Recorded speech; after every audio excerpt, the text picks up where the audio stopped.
This is Rock Paper Podcast episode 3. This week's guest is Mike Howington, who's dabbed into stand-up. He's done stand-up comedy naked. Yeah. He's a good-looking guy. Yep.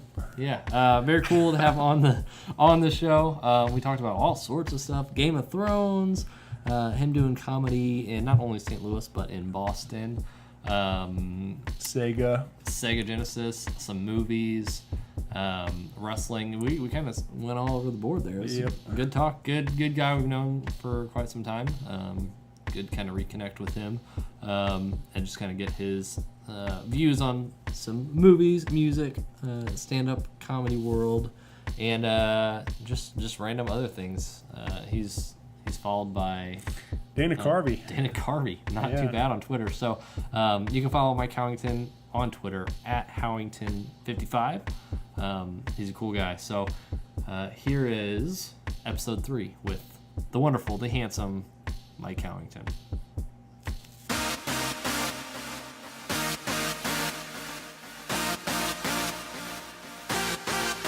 Welcome to episode 3 of Rock Paper Podcast. My name is Chris Beameter.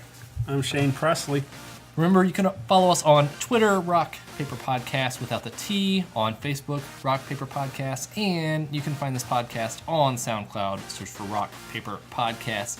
Episode 3, our guest is on stand-up.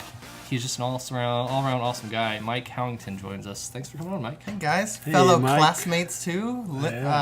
Timberland alumni. That's Here right. we go. We're currently on a streak of 2 mics in a row. Yep. So if we don't have a mic on next week, we will cancel the podcast. Yep. Yeah. Turn the mics off. Cut it. We're done. Game over. So let's go right into it. Mike, you did stand up, which is something like I would say probably one of the hardest any form of entertainment to do. And maybe you're like, no, it's easy, but if I got up in front of somebody, I'd be like, so what? Let's kind of go into kind of what made you want to do stand up and. Well, if we walk it all the way back, what really got me into stand-up from the beginning was a long chain of events starting actually at our high school with the theater teacher, Miss Queen. Oh, yeah. Because she got me into doing theater. I did my first play ever at Timberland, senior year, Bye Bye Birdie. It was good times. And then I loved it so much, I did theater in college. And then just, through doing theater there, I joined the improv team. And then I did that for a couple years. Then I actually went and joined a professional improv team down in the city, down on Laughs on the Landing, down on Laclede's Landing. There was a little club down there for a while. And then just from doing shows there, they would also have stand-up shows, and I would, stay after practice and, watch the shows. And I was like, I'd always been a fan of stand-up. I never thought about it, but just starting to get to know some of the guys, I was like, I could try this. And then I finally... This ain't so bad. I wrote a 5-minute story, and then just went up and pretty much just recited the story, and I got enough laughs to bring me back, so I just kept going. Super addicting, don't you think? Was it just getting, because that's probably the biggest thing is if you go up there and just bomb, that's probably really just demeaning in terms of motivation. But if you get up there and you're able to get some laughs, that's probably... The worst is easily just when the line that is going to kill just falls, and then you're just looking out blankly. I was expecting Why didn't you guys there. get it? You guys are stupid, man. This was hilarious. Oh, yeah. There's good shows, there's bad shows. But Yeah. I love doing comedy because I got to perform with, some people that I really love, some people I admire. And it was cool because I started probably back in 2006. And so people I was doing open mics with then are big time now. People like, Nikki Glazer and Tommy Johnigan. And That's what I was going to ask if any guys that you kind of, or, that you did stand up with, if they're... yeah, Nikki has her TV show on MTV, and she's on At Midnight all the time. And Tommy Johnigan's been on half-hour specials and Letterman a bunch of times. And I moved up to Boston after a couple of years of doing stand-up in St. Louis. And up there, I got to work with people like Eugene Merman and Mike Kaplan and Steve Sweeney. And was the intimidation factor a whole nother level in Boston, or is it about the same as in St. Louis? Because obviously, I think of going from St. Louis, which is seems like a pretty good town for comedy, and then going Boston, just reputation. Yeah, Boston has the reputation from the '80s of having all those really kind of gruff comics, and like your Joe Rogans and your Bill Burrs and Dennis Leary's and guys that don't take gruff. They tell it how it is, but it with the times, it's kind of changed. You know, it's a lot of stand-up is, you know, college-age kids and 20-year-olds. And Yeah. so, like, I mean, that was the class I was in. Yeah. But, Well, that's awesome. Yeah. So what kind of stuff are you into now? Like, do you still do stand-up too much, or is it just kind of other stuff? I'm unofficially retired. I'll never say never. But Right. well, one of the tricky parts was, you know, starting out, you know, you got to start at the bottom. Mm-hmm. Then I moved to a new city and kind of had to start at the bottom again. Yeah. But then when I came back to St. Louis, almost every single person I was doing comedy with the first couple years, had moved to another city or had stopped Yeah. doing it. And so I came back and I was essentially starting at the bottom again because this whole new wave of comics that none of them know me. I don't know them. Right. They're all great. But, you know, like I've seen them do shows and stuff, but Yeah. I don't know. I didn't feel like starting at the bottom again, kind of. Right. Well, no. I don't blame I was you. kind of burnt out a little bit, but, you know, everybody's great, you know. And I was always bad at, like, the social aspect. Yeah. 'Cause, you know, you're on stage for 8 to 10 minutes a night, but then you got the other 3 hours of having to hang out with people, and I'm just so Yeah. nervous all the time. Right. And I'm so socially awkward. Did It's people like, expect you to just be funny all the time? Like, it seems like that's the what comedians don't? People, right? Yeah, because like, they know but- yeah. the deal. Everybody else is like, this guy's not saying jokes all the time. What's wrong with him, man? Oh, and you always get you're not going to put this in your routine, are you? You're like, no. I'll show you. I've got a joke for you. You won't believe what my baby did the other night. Right. It's like, no, I'm not going to tell that's- jokes about your baby. Yeah. I could just imagine how that goes up. Yeah. So I met this girl one time and she had a kid. Yeah. Okay, that's cool. Jeez. So what do you think of the comedy? You said it's kind of changed in a sense. What do you think it was? I'm not gonna say better when you were doing it, but like, you know, because it seems like there's always different styles. Like it seems like comedy now is a lot of and I don't know when it started. Like super bad. A lot of like when you see like movies with like comedy movies, it's really like kind of like those improv lines and not so much like. I don't want to say one-liners, but it seems like a lot of like the Michael Cera, like the stale, sarcastic humor is what's really big now. And also like the arbitrary humor. Yeah. Like bringing something out of nowhere to make it Exactly, funny. You know, like- very like Cartoon Network shows, kind of, you know, like Adventure Time. Yeah, and- what's the girl who's in? I don't know if it's Bridesmaids, and then she's in with Sandra Bullock. Melissa McCarthy. Yeah. Yeah, she seems like that's kind of her, and it's almost for me personally. Like I'm kind of getting tired of like burnt out on that style of comedy because everybody seems to do it. Like when it first started, it was cool, but like, do you think comedy now is in a better place? I think it or- is professionally. There's, you know, the people who have been toiling away and for years and years are all finally getting their due thanks to things like the internet and being Yeah. able to self-release material. And I mean, obviously starting with the Louis C.K. phenomenon. Yeah. And he's kind of, his model has bled into a lot of other big names, you know, like got the Patton Oswalts of the world and Aziz Yeah. Ansari and all those people. And Yeah. I think, like Hannibal Buress and guys like that. I think Louis was like the first to like start just doing independent release up through his website for like the $5 DVDs instead of actually getting a physical copy. You could just digitally download it from his site and compare it, and he cut out iTunes and Amazon or whatever everybody else, and you know, I think he started that format. And I seen Gaffigan and Aziz Ansari, like you mentioned, all those guys are all doing it now too. And You almost have to. Like we were talking about like in the first episode with music, where you have to like promote. I mean, there's no real money in necessarily selling things or things like that because it's all just everybody downloads it or whatever now. So if you're Yeah. able to market it yourself, like I couldn't imagine doing any sort of creative thing, and expect to make a really. I mean, there's those outliers who big pop stars or whatever, but like I just couldn't imagine going out there and being like, okay, I have a product for you to buy, but please don't download it for free. And like you were saying, if it's somebody and you're probably the same way, if somebody you're really passionate about or like, you'll go and buy their stuff to support them. But like a lot of mainstream or casual listeners are just going to be like, oh, I can get this for free here or whatever. I just couldn't imagine going and getting. I mean, I would get just so downhearted trying to make a living doing this, but I'm like, I'm not gonna make any money. Yeah, I mean, like with stand-up, I never sought it as a career. It was always a hobby, and Yeah. I was gonna ride it as far as I could. But Yeah. I was never, aiming to be a professional comedian my whole life. Right. But something I just love doing. I love being on stage. I love the attention. Yeah. Right. No. I'm an attention seeker. Yeah. That's why we're doing this, right? But, That's what. No, I'm just- But yeah, I mean, it's all about the internet. The internet pretty much just gave people the power, the artist and the consumers, to bypass the middleman of record labels and yeah. big conglomerates that want to upcharge everything. Right. I think once they find out a way to, like you said, get past the corporate side of it, because that's what a lot of artists are doing. They're releasing things independently or on their own and with Yeah. YouTube and all these different Direct formats. contact. Yeah, they're gonna say, hey, don't have to worry about, we can release it when we want or how we want and have full creative control and not have to worry about Sony Music or whoever, controlling all those aspects of it. So so I was just curious because like anytime we have somebody come in and kind of do something that just a different background, I'm just curious how the whole landscape of doing stand up or this is, because if you don't do it directly you probably don't understand. No, so I think it's only growing. Like, I mean, some comedy clubs may pop up in like podunk towns and may not do well, but I mean every city right now is like flourishing more and more. Yeah. Well, St. Louis itself, we've already opened a second Funny Bone location this year, and there's lots of sort of alternative comedy places, a lot of open mics and restaurants in various spots, and there's a new one in O'Fallon too, isn't there? O'Fallon Comedy Club.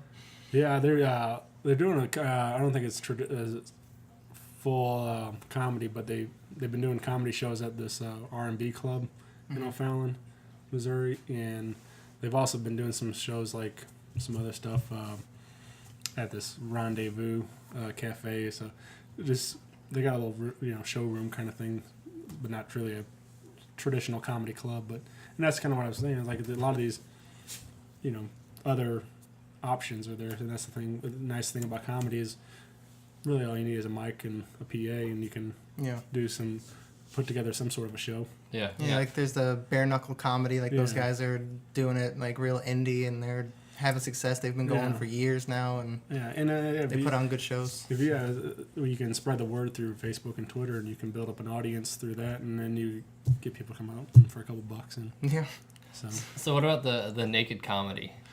Shane kind of brought this up. Now, I haven't seen it catch on as anywhere else. I ran it by my wife, but she apparently wasn't cool with doing naked comedy. I don't know. Maybe the jokes weren't good. But explain what naked comedy was. There was this comedian in Boston, Andy, and his last name escapes me, or maybe I just don't know how to pronounce it. But he was an older guy, and he had done this. He had crafted this niche of doing naked comedy, and he had done it at like big festivals in like Ireland and the UK and stuff. And so he started a show in Boston, just naked comedy, and it's exactly what it sounds. All the performers come out completely naked, no underwear, no socks, no shoes, nothing, just straight up. Yep, once you know where you are on the lineup, you slowly start stripping backstage, and then like as the last guy before you comes off, you're in your boxers, and so you're just like waiting there, and then as soon as they call your name, like, time to drop trow. You think that's like a stripper? Like, all right, you're on next. Okay, well, here it comes off. But they don't laugh at you when you're stripping. Right. I mean, there's maybe some that gosh, I couldn't imagine. And maybe if that's like, did it kind of take away? I don't know if it's like how self-conscious are when you go out there. You're expecting to try and make people laugh, but did that kind of sidetrack some of your thought of like, okay, I'm naked, so I either can focus on telling jokes, or did it kind of bypass some of that? It's all the lead up. It's all the nerves of what are they going to think, what's it going to be like. But the second once you're out there, it's the pressure just drops immediately, and you just go and be funny, I guess. And be naked. The one time I got startled though, because the first time I was up there and the microphone cord like brushed across, and then I actually like startled. It like took me aback. Some little person like running by touching you or something. Hey, what's going on here? Jeez. So how many shows? I think I did it 4 times up there, because you would do it once a month, and it was funny because there was a lot of very strict rules in order for them to do the comedy. Yeah. Because like the first rule was there's to be no exchange of money between performer and audience, because that would be deemed a strip club. Right.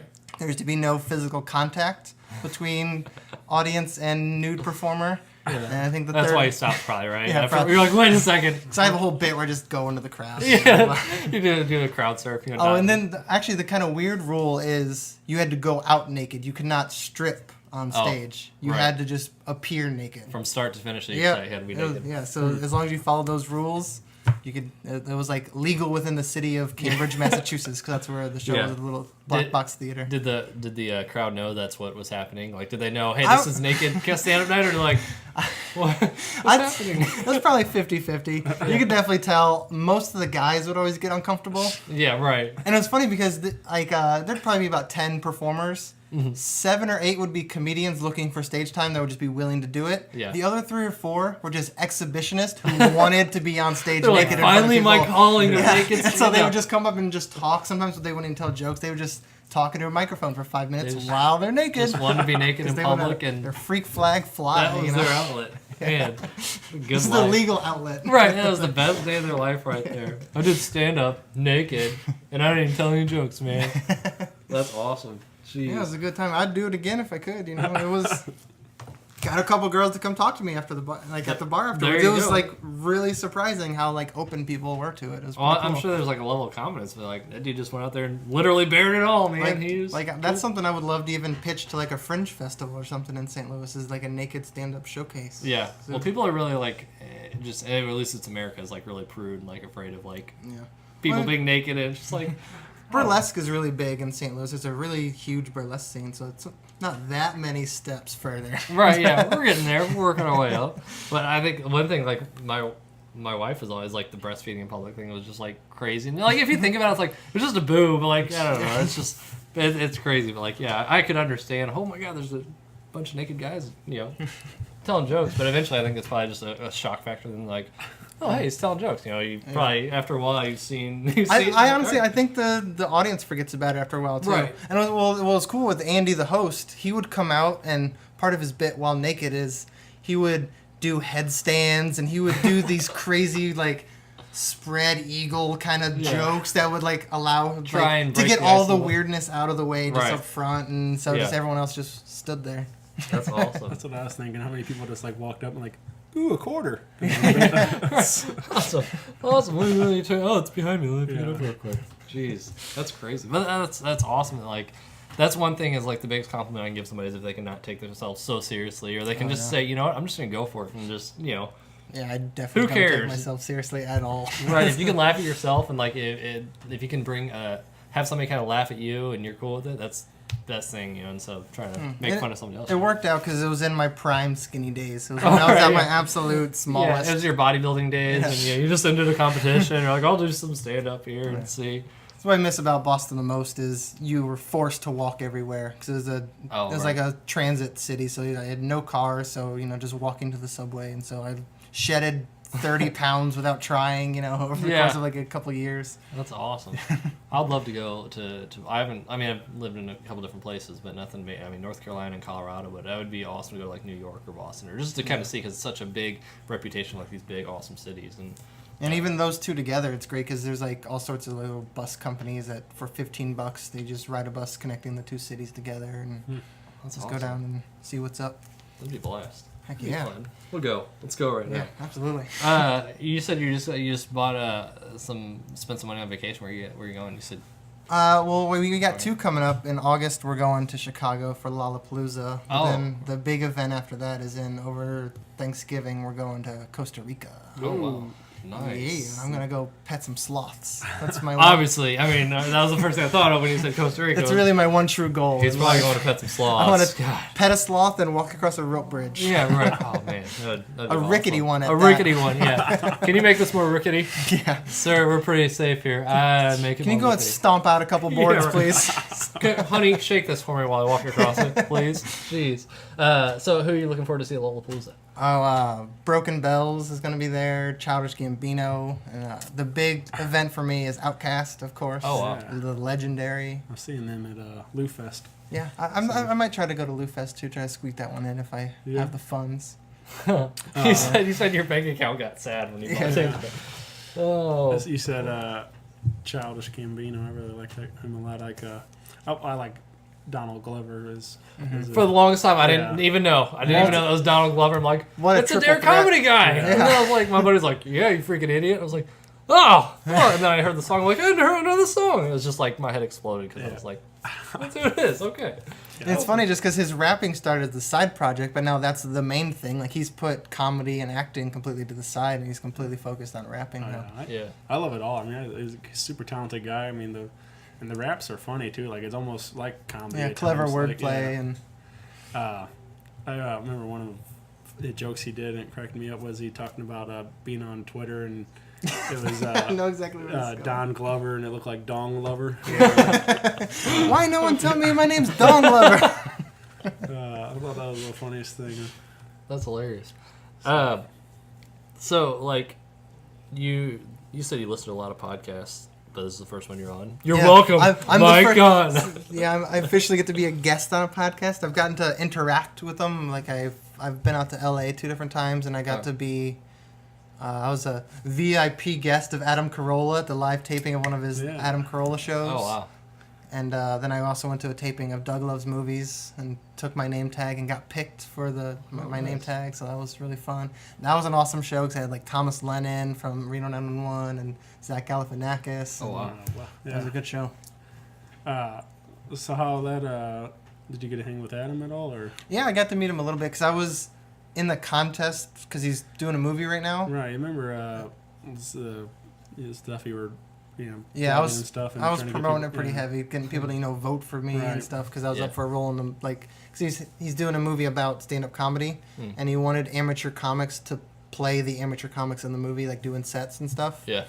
And so I'd gotten down to the final 10 or whatever, and he flew us out. No, he didn't fly us out. He invited us to come out. I had to pay for my own ticket. You sit in your jet, But, the jet laying in the front yard. All right, just hop on and come on out, man. But yeah, he let us come out, and we had a VIP front row because he owns a restaurant, and he does a live show from the restaurant. And so he had a VIP table set up for us, and we had free drinks all night and free pizza, and got to I got to ask him a question during the Ask Adam portion of the show, and so it was fun. Then a meet and greet and a little hangout afterwards, and He's cool. He was on the Nerdist. It was a while back. I think I was listening, but he's in a big lawsuit trying to get these patent trolls. Who yeah, are you guys better watch out. If he loses, you guys are in trouble. Screwed. Yeah, it's these guys that go and just put lawsuits saying put patents on podcasting the industry thing. Or? Apparently they have their patent is something along the lines of creating a digital playlist, the ordering digital. Having an order thing. to episodes or whatever it is, and so they're trying to get it to where all these podcasts bigger would have to pay for royalties or whatever. But Adam Carolla, I don't know if he was the biggest one they're trying to take on, but he's got I don't know if he's got a Kickstarter. I don't know if he's trying to fund it because it's so. Yeah, he's expensive trying to raise money for the legal defense fund against patent trolls, and it's really cool because he's actually taking a stand because they chose him because they would sue Apple and iTunes and Google, but they'll get squashed because those guys have money to pay for lawyers. But then they could also come after guys like you and easily win, but we don't have any money. Yeah, you don't have any money to pay them, so they're going the middle of the road guy. So. Jeez. What other podcast do you listen to? What kind of got you turned on to it? Was it the Adam Carolla podcast? The first podcast I listened to was Bill Simmons' BS Report. Because I was always a fan of him because he's a Boston sports writer, but he also does comedy and pop culture stuff. He's best friends with Jimmy Kimmel and Adam Carolla, and so he was writing books, and I met him a couple times at book signings and got turned on to a show there, and I just started discovering more and more, Nerdist and Doug Loves Movies and Carolla. And I think I started listening to Dig Nation was the first one I ever, and it's not really it's a video, a web show, but with Alex Albrecht and Kevin Rose, and then went to Totally Rad Show. I think I followed Alex Albrecht, when he doing that, but I just started listening to Nerdist and just it's like I was saying to you guys, a relief sometimes because in my car I always listen to music. I never listen to the radio so much, just use Spotify. But then I started listening to podcasts. I'm this just is nice, just kind of a release of hearing something that's not just music. And obviously I'm a huge nerd for podcasting anyway. But it's kind of interesting to see what everybody else listens to. Yeah, now because it's grown so much, there's a podcast for every interest you have. Yeah. I have MMA podcast, wrestling podcast, comedy, sports, Yeah.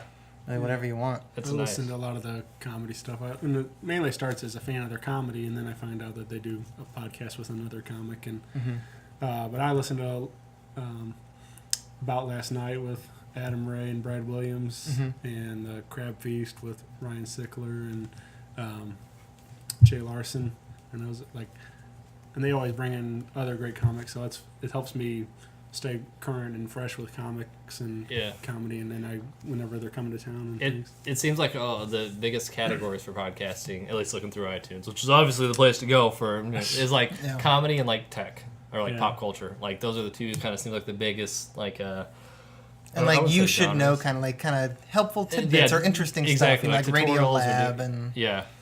There's one I was listening to just briefly today. It's how to podcast. I'm I could probably listen. There's 162 episodes. I'm I could probably listen to this and know what I'm doing, but that's gonna take some work, and So you start doing a podcast and you realize you have to pause halfway through. Right, Don't yeah. finish listening. It's like, oh, I didn't get all the way through that one. It was like, should you edit your podcast? And he's like, I'm gonna go back and tell you.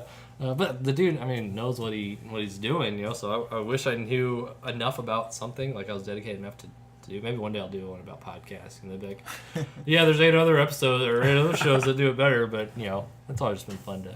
Like right now, we're doing a podcast about listening to podcasts. Right? Yeah. So meta. Yeah. Oh my God. Have you ever wanted to listen to a podcast? Well, let me tell you how to listen to a podcast on my new podcast called Listening to a Podcast. Yeah, you lost me at podcast, man. Okay, cool. So other stuff, you said wrestling, you're into wrestling? But yeah, I just recently got into like WWE. Did you watch it when you were growing up? I was big into like the Bret Hart era, then a little bit of the Attitude era, but then I dropped out for a solid 8 years. And then, I started trickling back in when I started hearing the rumblings about how cool CM Punk was and how cool Daniel Bryan was, but I'm locked in now because there's so much good talent. Yeah, we have a WrestleMania party like staying at our house every year, and Shane's come over a couple times too, and it's just it's fun to even because it's nice. Like I went to our buddy Bird does Royal Rumble, and I don't remember who it was there. She's like, "You guys know this is fake, right?" And it's like those people just like every show you watch on TV, it's a story. They're telling stories, but it's cool to have people come over and just say, regardless if it's real or fake, it's just fun to watch. It's entertainment, It's like storytelling. It's an art form. It's storytelling. It's fight choreography. It's improv. It's except all when sorts Undertaker of lost stuff. and. Then that was real. Great. That was brilliant. Real. Oh my God, it was just brutal. But yeah, I think I was the same way as you as watch pro wrestling when I was growing up. We used to watch scrambled pay-per-views. Mm-hmm. Some people watch their scrambled porn. We watched the Bash at the Beach and stuff like that. And when I think I saw a body slam. No wait, that's a boob. What are we watching? Something horrible's happening. That's just Triple H's boob. Yeah, right. Oh my God. So I grew up watching the Monday Night Wars. But I was still younger, so I wasn't totally sure what was as into it as I am. I like it now, and what's cool is my wife's some people are like, oh, what are you watching? But she's totally cool and she'll watch it, and her best moment is seeing Mankind get thrown off the cage by Undertaker in Hell in a Cell, and she was like, that's so awesome. And I'm like, oh, thank you for not judging me for watching wrestling. So good. I was when I was younger, I was big into the WCW days. Oh yeah, Diamond Dallas Page was my man. Yeah, the Nitro. All that era and that, DDP and Goldberg and all that. That's where I watched a lot. I wasn't as much into the WWF at the time, and I think I was probably the same way because WWF was a little more it was more mature, and the stuff that got away with then was crazy. WCW was it wasn't as nuts, I guess, and maybe that's why I was a little. Well, more once the NWO showed up, then they started trying to you said the Monday Night Wars, they kept trying to outdo each other for 5 years, and it was looking back, I didn't appreciate it then as much as now you see how crazy it was and how much they actually competed and the things they would do to try and spoil each other's shows and stuff. But it was a good time, and now people, like you said, are kind of getting back into it with CM Punk left, which I was bummed because that was my man. That was my crush. He got married recently. Did you hear that? He did. AJ Lee. Yeah. She's probably the favorite chick outside of Lita, current one. And he had both of them. Can you believe that? He's a man. But I like Daniel Bryan. I like Dean Ambrose. I think. Oh yeah, the Shield. R.I.P. the Shield. But all three of them are great. The Wyatt family's great. Yeah, Cesaro. My wife hates Bray Wyatt, and I'm like, his promos are so good. But I'm kind of finding myself trying to get into more stuff just in general, trying to read comics or watch new shows or whatever, and I just my attention span is really bad too. Having a son now, it's my I don't get as much time to sit down, but what type of stuff are you watching? Movies, TV shows? Well, besides wrestling and MMA, it's fake, right? Oh no, what? Yes, yeah, told me. Yeah, right. Yeah. For me, bar none, two best shows on TV are Game of Thrones and At Midnight. Oh yeah, easy. One's comedy, one's drama, and they've pretty much filled my life. Yeah. What do you watch? Shane, or do you watch a whole lot of TV? I don't know. I just haven't really talked about it, so I didn't know. I'm a sucker for all those reality things with American Ninja Warrior, we talked about. I watch that. It's not really it's reality competition shows, right? I watched the AGT and The Voice. Yeah. But I also like comedy and Comedy Central, Workaholics, and all that stuff. I watch all that. I've heard those are Comedy Central stepped up. It seems like with a lot of their Yeah, they're really letting people kind of create and not just kind of like, I don't know. They're letting people be their own voice. Yeah. You know. Game of Thrones is like just awesome. I enjoy that. But, like outside of that, I'm obsessed with Game of Thrones. Yeah, that's like when I come home from work every Sunday night. That's what I watch. I have it, DVR, and of course, from like 7 to midnight, or until I watch it, there's no social media because I'm like, no, God, heaven forbid somebody spoils it for me. But yeah, like we don't even have HBO, so I have to stay on social media like blackout for like a solid day or two before I watch. Make sure nothing happens, and heaven forbid anybody who's read the books knows what's happening. And I'm like, just don't tell me. Those arrogant bastards. Don't even get me started. I'm trying to find like something new to get into, and I wrote a blog. And I'm gonna post in like a couple weeks. Like I try to write my blogs out a little bit, but like I'm trying to find a new episode, like some kind or show like sci-fi or something to watch. But I don't know. Like I don't want to get into something that's already been done, like Breaking Bad, even though I hear it's phenomenal. Like I just want to get into something that's like current. Like you don't want to go and binge on anything. Yeah, exactly. I don't want to go to something where I know I can watch the start to the finish, unless it's Boy Meets World. Watch the entire. Well, show. You can watch Girl Meets World because that's coming on soon. I watched the pilot for that on. Was it good? I haven't seen it. I don't know. I'm not. Well, pilots are never really the truest form of I guess, show. yeah, like if you watch Boy Meets World early on, it's like, but then it got so good. I hated the middle school years. Those are the worst. Yeah. I mean, it's all about high school and college for me. Like what we were talking about on the first, I think we talked about the first episode, is like, it's so Disney-fied. Like, if you look at how it's shot, it looks too Hannah Montana, and Isn't that weird how channels, all their shows, like, just look the same? Like, I feel like NBC is that way. A lot of NBC shows, whether drama or comedy, both have a similar stylized, and like anything on the BBC, like it just looks like it's shot on the BBC, and I don't know what it is about that, or like they just buy different styles of cameras. They just all have like Comedy Central's got these cameras in this studio, and I don't know, but I was stoked when I heard Girl Meets World, and I was like, it's just not gonna be. I mean, you can't measure up to Boy Meets World anyway, because you got those like those emotional attachments to it, but like I tried to watch it hoping for the best, but I'm like, this is so like Disney-fied. That's just, I don't think it's gonna.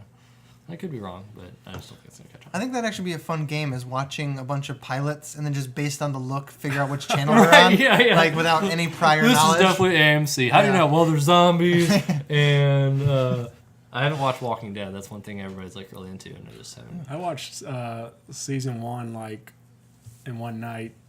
Jesus, those are hour-long episodes, aren't they? Holy cow! And then like that was pretty much like I liked it.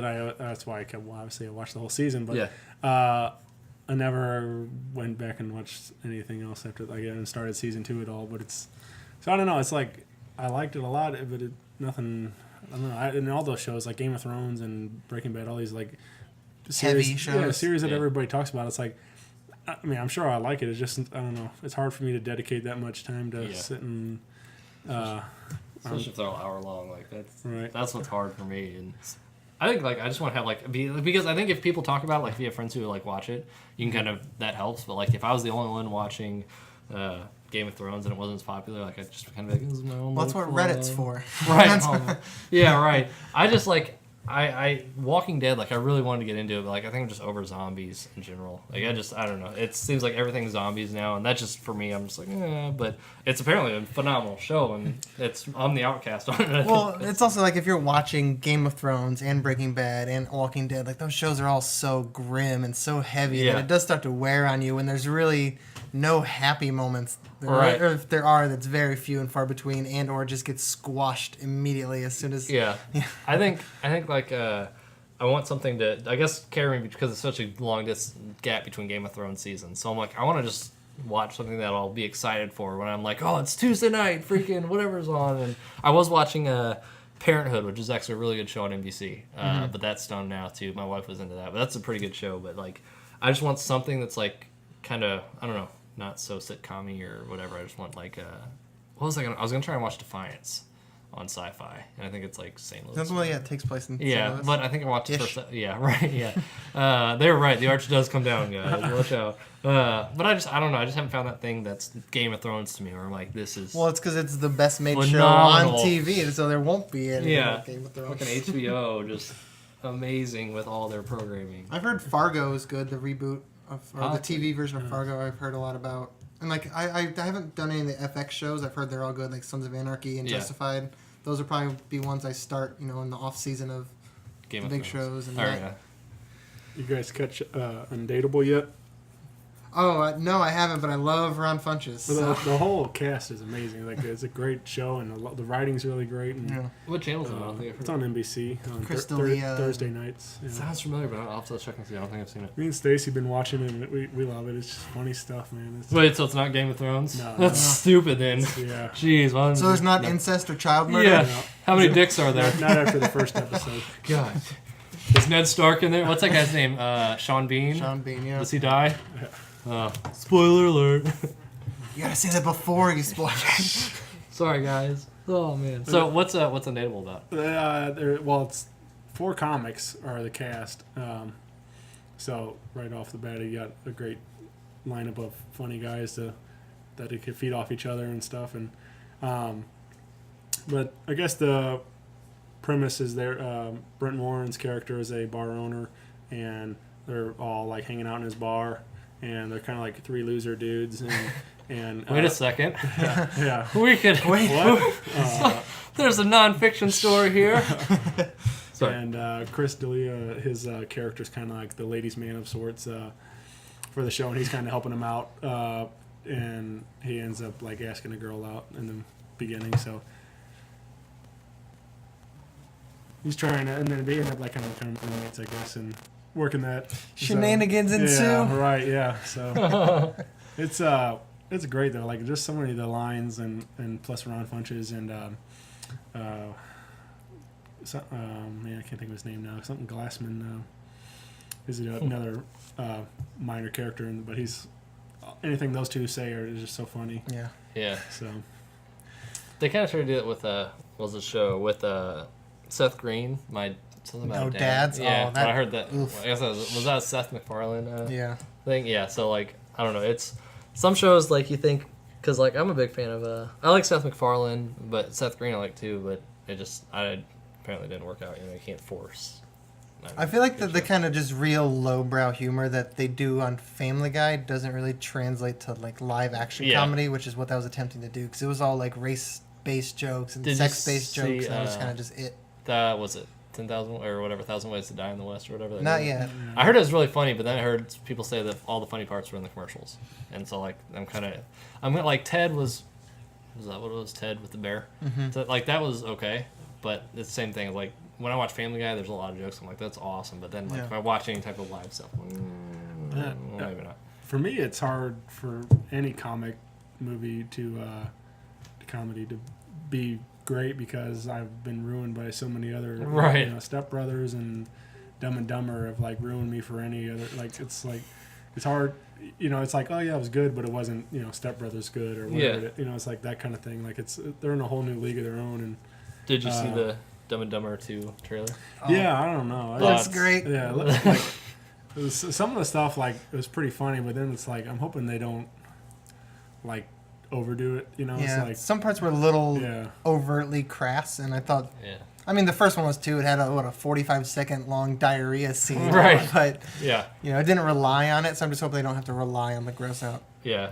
Yeah. I forgot what I was gonna say now. God dang it, Dumb and Dumber. I can't remember. Well, that was the best era for comedy. I mean, for me, Yeah. like my favorite movies. If I had to like pick my 3 favorite movies, it's Dumb and Dumber, Wayne's World, and Mallrats. All just like '90s comedies. Sure. And I think one thing that I wish would come back, and I don't know if it will, and I've seen is like the parody. Like I loved, the Mel Brooks, Robin Hood Men in Tights, and some of those like Airplanes, like the parodies where they reference things, and I just seem like now Scary Movie I think was okay, but like the newer ones are just like they get Haunted worse and House worse. that's what I just I wish Mel Brooks would just go and be like, hey, let me just make more just awesome movies like Spaceballs and stuff. Spaceballs is so good, yeah. But then there's terrible ones now. Then they just crank them out. There's like the Starving Games. It's Yeah. like, oh god. And, they try too hard, and it doesn't seem like there's any reference they can throw in there. See, you say they try too hard. I don't think they try hard enough. Well, yeah, maybe that's the thing. Maybe they're not. Maybe they're just going for the easy, easy laugh or something. I just think they say, okay, here's some pop culture references. Let's just throw them in there, and it's just what are the top 10 grossing movies last year? I put a character from all of them. Right, in it, exactly. I just wish there's like with Spaceballs and stuff like that, like, I mean, taking on Star Wars, they still were able to make it just hilarious. I mean, it's just why Mel Brooks is such a freaking genius, you know. But I wish that was my favorite, you know, style of movie, was the parody in any Mel Brooks movie. And now it's just like, I hope when a movie comes out and it's like, you can sense it kind of mean it. Like the 10,000 Ways to Die in the West kind of seems parody-ish, which hope maybe it was good and that would be awesome, because Seth MacFarlane seems like someone who would pull that off. But again, like you said, the animated version animated comedy may not translate as well to live action. And Seth MacFarlane as a human, as like a live action actor, you know, as a real. It is weird to see him like in the movie. Right. I don't know how he is like compared to being behind a microphone, and you don't like see him actually do it. Like dude's a genius, but I don't know if when I see commercials of that movie, I'm like, he just looks odd. Like he looks out of place a little bit. Seems like he should just be directing it, but that's just me. That's just me, okay, man. I'm sorry. Don't judge me. What? So I think I kind of listed my 3. If you guys had to only watch 3 movies again for the rest of your life, which 3 you taken to the desert island with you? A Goofy movie. Nice. A Goofy movie. My wife has a Goofy movie shirt. Like it's of the tour, the Powerline tour or whatever. That's phenomenal. Yeah. Okay, so a Goofy movie. Oh man, I don't know what the other 2. I'm gonna have to think about it. You know. Yeah, starting to throw that at you. God dang it! Just 3 copies of a Goofy movie. Just 3 copies of a Goofy movie. They don't even have to be on Blu-ray, DVD. DVD, and VHS. Oh, I'm okay if I have to rewind them. I don't even care. Just get it. No, that was God. I loved a Goofy movie. I liked Robin Hood Men in Tights. I know a lot of people said the movie's like not very good, but there's something about it I just love. Oh, and Princess Bride. Nice. Princess Bride I could do. Maybe the only like I'm not sure about Robin Hood Men in Tights if that'd be like. For sure, but a Goofy movie and a Princess Bride. I've got that Mel Brooks box set, and that's like Blazing Saddles and like Robin Hood, but Blazing Saddles is probably number 1 for me. It's of Mel Brooks stuff and or Young Frankenstein. That's right up there too. So my top 3 it's weird because it's not really like a true comedy. Mm-hmm. But Big Lebowski. Oh yeah, makes me laugh so hard through the whole movie, and so that would be 1. That's one of those that if you go and watch it, like when I first saw it, I was like, I don't know what's happening. Yeah, it is hard to appreciate it the first time. Like, I don't think anyone liked it the first time around. Just like a lot of those, you go back and you watch them again, you're like, oh, this is freaking phenomenal. Enjoy it. I don't know. I'd probably put Office Space in there. Nice. Another one, just a lot of notable mentions for sure. They're honorable mentions because like there's so many. I mean, Dumb and Dumber I could watch. Over and over again. There's some of those movies. The more and more as I watch them as I get older too, or in the second, second, third, fourth time, or whatever it is, like you start picking up on something new like every time, and like it makes you laugh even harder at stuff, but especially, I've watched Office Space years ago. But not work in offices now, and then you go back and you watch it. Like those characters are all in your office, and like it's just like it's so funny to how much you relate to all that stuff that they go through in the movie, and they transcend time. Like they don't get dated necessarily. Right. Yeah. Then there's that day you realize you're the Milton of the office. Oh God dang it! Nice job. Where's my cake? Yeah, it was told there would be cake here in there. Yeah, I mean it's hard to. Like when anybody says like what are your top 5 movies of all time, like there's so many different good ones for good reasons, and maybe if it's like top 5 comedies you have to almost break them into genres because there's just so many good ones for different reasons. Like I could watch Forrest Gump so many times for a different reason than watching a Goofy movie or whatever, just because of like the references, and like I love like historical stuff, and just seeing different references is just a blast. I think I'd have to separate mine into like favorite movies that are actually good movies and favorite movies that are like guilty pleasures. Right, yeah. Clueless, I just love Clueless. Yeah, that's a perfect example. There's but then other stuff like American Beauty, like I can see that's a fine crafted right, film. That was well, I see why it won all those awards or whatever. But then I also love Cloverfield. Oh yeah. There's a lot of '90s movies that I Grandma's Boy enjoyed. Can't hardly wait. I could watch over and over again. Did you guys ever see the movie Airborne? Yeah. Yes. With a young Seth Green and a young Jack Black. Yeah. Oh my God, it was so good. He called you a piece of underwear. Chill up, bro. Remember the kind of the sister movie of that, the Disney movie Brink? Brink? Oh yeah. Oh my Love God. Brink. I made me want to just Pup and roll it Suds. every time I saw it, man. because it's fun. Oh yeah, and then like they started making like all these like extreme like Johnny Tsunami and the snowboarding kid, but yeah, Airborne and Brink. I could always like whenever I watch it, I go out on a rollerblade. I'm like I can't do any of this cool stuff. It's stupid. Yeah, it has that kind of effect, like going in 60 seconds, like makes you want to go steal cars. Like, makes you want to go rollerblade down a huge hill against a gang or something. I wasn't a gang, but I don't remember if I put that on your page a while back or whatever, but that old human giant bit where Aziz Ansari goes rollerblading, and then they're like, have you told your parents you're gay? Yeah. Oh, yeah. Because I think I posted something about, like, maybe I was up at school, like I was rollerblading around campus, and like, it just sounds so awesome. I was rollerblading around campus and looking awesome. Get my sweat on.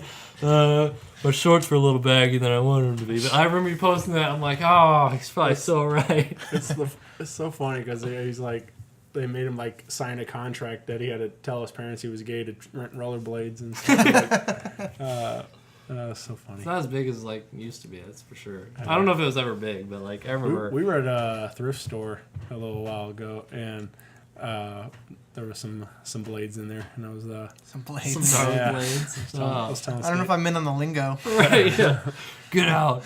What was the? There's a Sega. I think it's a Sega game, Skitchin. Did you ever play Skitchin? No. You had to go. So you were a rollerblader, and you had the backwards hat on. I think you had like a backpack, and you had to skate, and like it was a race, but then you had to grab onto cop cars or other cars and like Skitchin. Start of the game was like Skitchin.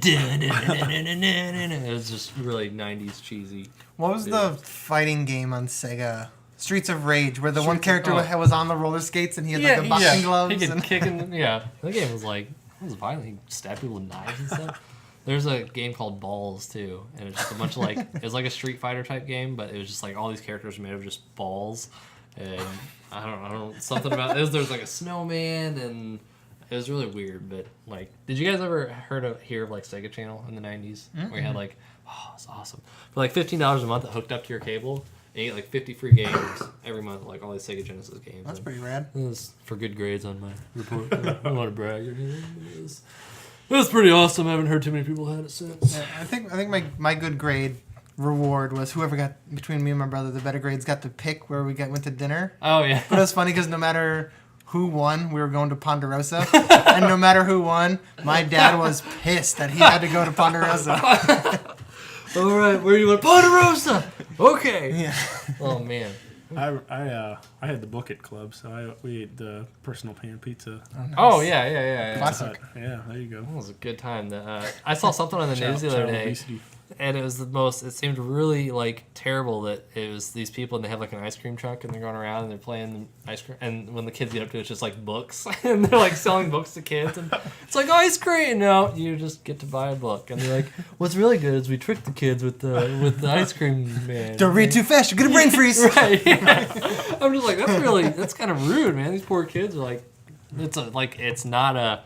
We have an ice cream truck that goes through our yard. Some drunk guy just drives his van through our neighborhood every once in a while. And like kids still get excited, but like ice cream's probably like $4 for a, stupid.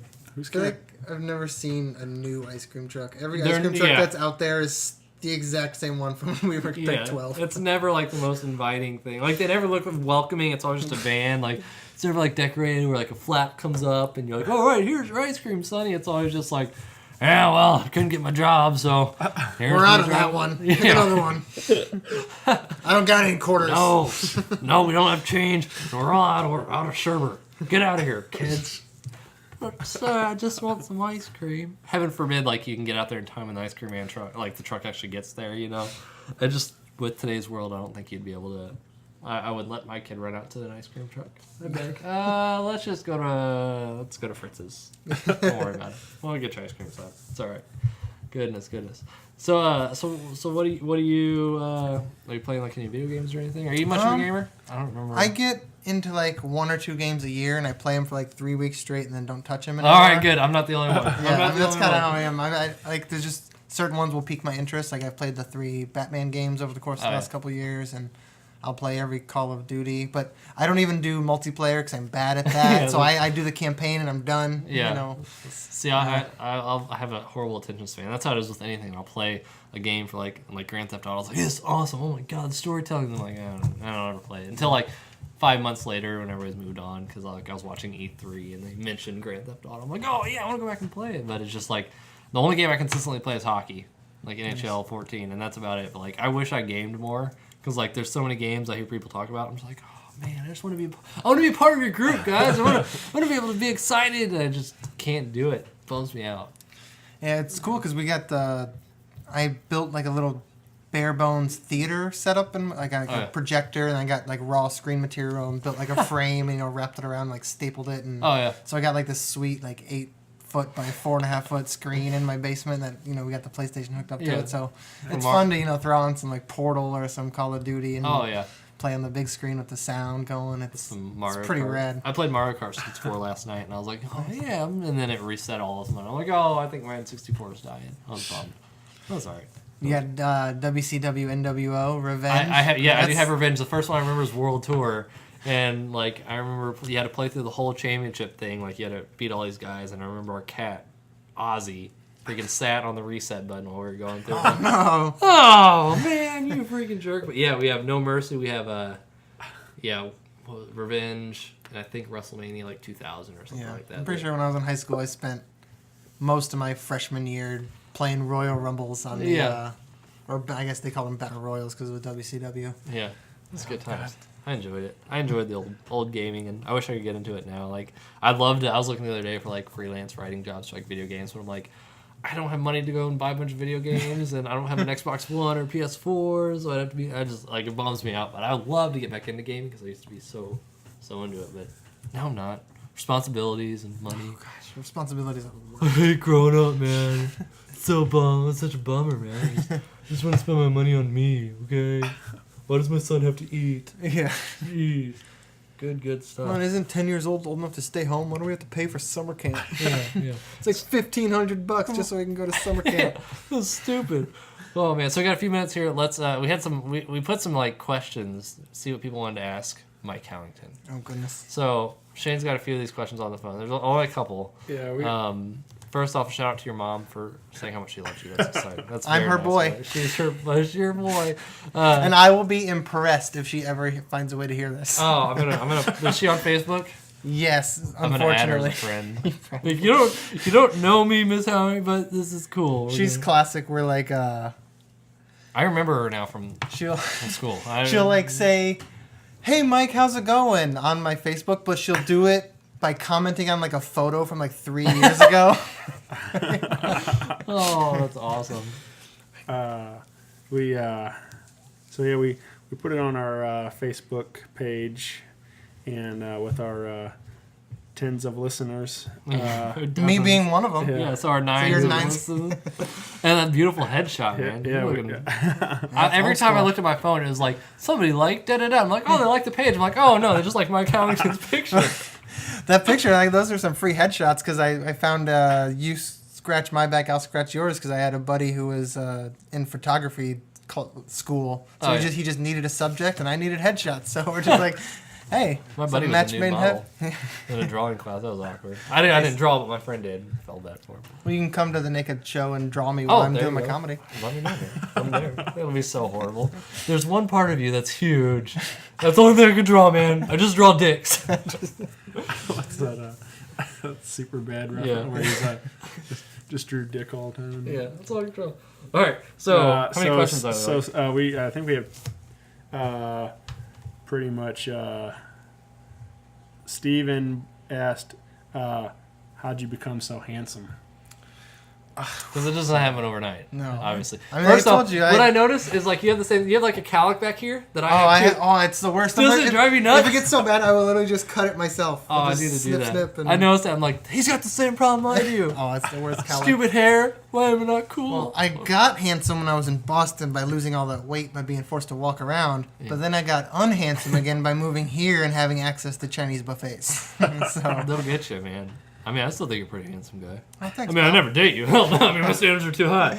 But I'm just saying, if I was drunk, I don't drink. If we're on a desert island watching a Goofy movie, we're on a desert island. You sing "Stand Out to Me," and I am your man. Yeah, I don't even care. Neil asked, "When did you become a nut bar?" So, Wayne's World 2 reference. I don't know when I became a nut bar, but I am Was it when you wearing a got- Wayne's World Did shirt you get right sponsored by Pepsi or Domino's? Is that what happened? now. Nuprin, little, yellow, different. Yeah. That movie is so. Me and my buddy always say, he'll say something, I'll be like, no, I like the way I said it. He's like, okay. Or no, I like the way I said it better. Okay. Because what it's like coming home on the week or on Friday night and doing all your homework. So you have the whole week and just party. No, I like the way I said it better. Okay. Okay. Guys, I fell on my keys. I like. What do you guys like the first or second one better of Wayne's World? I like the first one. I like the second one I think better, but I don't know. And number 2 had Farley, right? Mhm. Yeah. So I mean, they're both brilliant. Like Yeah, it's like yeah. 10.0 and 9.9. Like Yeah, it's, they're right there. Do you think they'll ever remake those? Because I feel like Austin Powers will probably do not remake, but do another one. Do you think they'll do, or are they just too? I've old? heard rumors, but I think the two of them had a falling out because I guess there was a Oh. big thing where apparently Dana Carvey was kind of the original inspiration of Dr. Evil, and he felt kind of betrayed that Mike Oh. Myers took that character and kind of made it his own. I got So I think they kind of didn't speak for a while, but I've heard on the rumor mill, the internets, that they've patched things up, and there's been talk. There's been communication. Well, Dana Carvey like fell off completely from everything. Like I think He just does stand up mostly. I now. think he was like focusing on the family for a while. Yeah. Like he had And young Rick Moranis it. He follows Such me a on fun Twitter. name. That's one of the highlights Oh, of my yeah? life. Are you serious? Yeah, Dana Carvey followed me on Twitter. I have no idea why or how he found me, but Holy cow. It's always fun, like when you see. But then it always drives me nuts when like somebody follows you on Twitter. Like, oh, cool, they got a ton of followers. They're like, oh, they're following 17,000 other people. You're like, I'm nothing to you. I follow maybe 100, and that's overwhelming. I Yeah. don't know how people follow like 75,000 people. I Like, think it kind of loses its appeal if you follow too many people. Like, I'd love to be followed by a ton of people. That'd be cool. Just because I love people. Like, I could say something and people respond. But I only have like 100. I have 162, and then every other day it goes like 164, 65. I'm like, oh, I'm getting, and then it goes back to 162. I'm like, screw you guys and you bots or whatever you are. who cleaned out their friend list? Yeah. I didn't even do anything to you, man. I just thought you'd follow me. Jeez. Good times. Oh. So we'll wrap it up here with there's a restaurant you want to plug Oh yes, before we forget about it. yes. I have a friend who owns a restaurant down in Maplewood, down on Manchester. It's located right around the Schlafly Brewery area. It's called Water Street Cafe, and it's a family-owned business. Or the brother is like the head bartender, and then his sister is head cook. Mm-hmm. And it's cool because it's all like very vintage style drinks. Like it's a lot of cocktails. Like there's an entire half of the menu is all like vintage cocktails with like really weird conglomerations. Like it's like my favorite one has like egg white froth with like a slice of pepper in it. Like there's like a piece of jalapeno, but then with like gin and stuff. Yeah. But it's cool because it only seats like 50 people. It's a really cute, intimate, awesome place, and the food's incredible. And Yeah. Where'd you say it was that? Down on Main Street? yeah, it's down on on Manchester. Oh, gotcha. It's right near kind of like I said, Schlafly Brewery. Okay. I don't know if I know the exact address off the top of my head, but it's What's wrong with you? great food. Guy comes on and tries to promote something, doesn't know the Yeah, I can exact find it name. real quick. Quick, Yeah. talk. Siri, talk to me. Where is locating nearest Blockbuster? No. Okay, Google. What's wrong with you? 7268 Manchester Road in Maplewood, Missouri. Nice. There you go. There it is. Check it Come on, out. brother. What's the place called? One more time. Water Street Cafe. Water Street Cafe. Good times. So there, go get some food. You brought some of those. What were they? You brought out? They're dates wrapped in bacon and stuffed with goat cheese. There you go. I'm picky, so I was a little not so much, but Yeah, if you you're wanna try some cultured good and you stuff. probably like trying out. I also don't like sushi, and there's a lot of so don't disregard my opinion for sure. But yeah, go check it out. Yeah, you want a drink you've never tried before? Go to Water Street. There you go. Sweet. All right. Well, appreciate you coming on the show, man. No, It yeah, was we fun. didn't even get into the Tears for Tomorrow. We'll Do you have want to? save that for I mean, the we next one. got 3 minutes. We can talk real quick about Tears for Tomorrow. Talk about it a little bit. We can get into it real quick. Well, I was like your unofficial manager for like a year or two. Remember that? Oh my god. Okay, so real quick, yeah. In high school, me and Shane talked about Tears for Tomorrow a little bit. That was the band I was in that we thought we were amazing and phenomenal. And we probably were, but not me, really, that good at all. So we had T-shirts that were like a play on like the caveman evolving, I think. And Yeah, I remember you always coming to shows, and I would get up and sing on the you song would "Burn." sing, yeah. He was if we would have made it big, there would have been the falling out of. He's trying to control us. Then Mike Howington, he doesn't know this band. There was a falling out at one point. 'Cause There remember probably the was. stickers? Oh! Remember? Because it's so stupid. Oh my god. I paid $40 to have stickers for you guys made up, and I bought 100 of them for $40. And the thing was, we're gonna sell them for $1 each. I'll try to make this super quick. And so I wanted the first $40 that you sold to come back to me since I fronted the money. Yeah. And then one of the members of the band got super mad at me because he thought I was trying to steal money from you guys because he had to like pay for his own stickers or whatever. Because I was like, keep in mind we're in high school and we're just. and there's a lot of egos floating around. I think there's so much. You're so much better than you are. Oh my god, that was a good time. Those are some catchy tunes though. Yeah, I mean that was cool. You guys got to play at Pops? We did. We played the Pops in the Pit and Creepy Crawl, and I was not good at bass. I remember going in and recording. I was so scared. I was like, I don't know what I'm doing, and Oh yeah, the 6-song EP Yeah, into the actual recording studio. could have made millions. And I had to travel with Tom to the singer's house because that's where he recorded Oh, vocals. yeah. Was at the producer's house, like some guy down in like. We could have been big, man. Yeah. So really, it's your fault. Still can. Your poor, it's your poor managerial skills. God dang it! Then you had to go do stand up. We needed you, man. Oh, it was good times. Good Absolutely. times. Everybody's, I want to find a copy of that album. I have it. Really? I have it on my. Will you burn a iTunes. copy for me? Yeah, Or? I'll send it to you, and then you can burn a copy. Perfect. What was? There's number 8. There's Burn. There's Well, I think we Screaming at referenced Myself. we referenced Burn. Maybe that'd be a good one. Oh, Screaming at Myself was catchy. Screaming That was a really good tune. catchy. Yeah, that was. I think Tim wrote that one. Again, I didn't really write any songs. I just, they told me what to do. 'Cause I wasn't very good. That was when I was first starting to play instruments. Those guys are good at playing their stuff. I was not so much. It's funny. I think all the guys, if you talk to them who were in that band, were probably like, yeah, we thought we were bigger. Than I'm still friends with Tom. Me and him went to a concert a few weeks ago. Oh yeah, we went I'm saw friends with Finch reunion show over at Pops. Yeah, it was a good time. I think I'm friends with everyone. I'm trying me. Yeah, I'm friends Tom, with Tim on Tom, Facebook. Tim, Terry, TJ. Yeah, I'm friends with times. Terry. Yeah, good times. Good times. So, awesome, Thanks for having me. Awesome. Yeah, Shane, you wanna? Yeah, I got one plug I wanted to, I told him I'd throw in there for him. Yeah, absolutely. Our buddies Hollow Point Heroes are opening for Saving Abel July 1st, Tuesday night at the Mad Magician. Nice. Where's the Mad Magician? It's down on Manchester, like near the Grove neighborhood and Nice. in that area. So have a nice dinner at Water Street Cafe. Yeah, Then head down to the Mad right. Yeah, there we Magician. go. Mike, who's in that band, we played a show with his band when I don't remember what they're called at the time, but Cheers Tomorrow back then, because we knew him, we played a show with their band. I can't remember what they're called though. I can't remember either. He'll probably let us know sometime if he ever hears it, but yeah, check them out. They're they opened Point Fest this year, didn't Yeah, they're getting pretty Getting big, music and a lot of the good things are coming. So check it out. Hollow Point Heroes for sure. All right, well again, Mike, thanks for coming on the show. Thanks Dude, for it was a having me, blast. guys. Thanks for talking. Thank you, Mike. And again, follow us on Twitter, Rock Paper Podcasts without the T.